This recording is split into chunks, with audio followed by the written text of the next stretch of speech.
sur Europe 1. Les enfants d'Europe 1.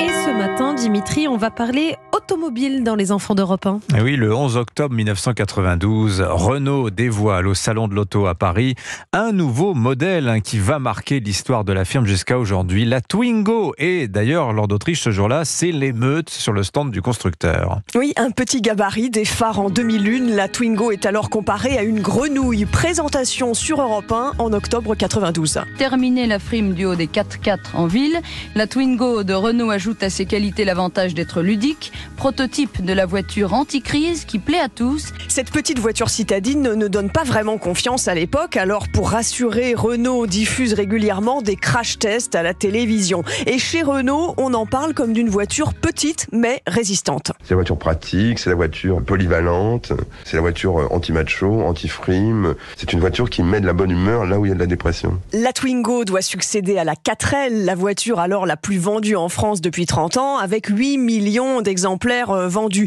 Pour cet ouvrier d'une usine Renault interrogé sur Europe 1 en 92, c'est la fin d'une époque. Toutes les 4L qu'on a vues sur les routes en France sont passées entre vos mains. Oui, toutes les 4L, oui. Dès qu'on voit une voiture 4L, on était fiers de dire, tiens, peut-être j'ai touché une pièce, peut-être j'ai touché une porte, peut-être j'ai touché un aile, peut-être c'est moi que j'ai baissé les roues, peut-être c'est moi que j'ai monté la porte.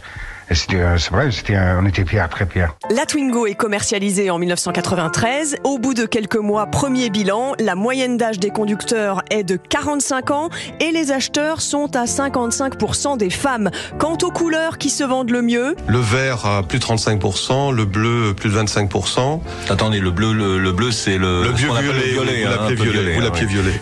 Le jaune 5%, ce qui est déjà est pas mal. La Twingo a ses adeptes, ses passionnés même, comme ce monsieur invité il y a quelques mois sur Europe 1 et qui roulait encore dans sa voiture achetée en 93. C'est une petite voiture mignonne, on l'utilise tous les jours, elle a aucun punch mais on l'adore.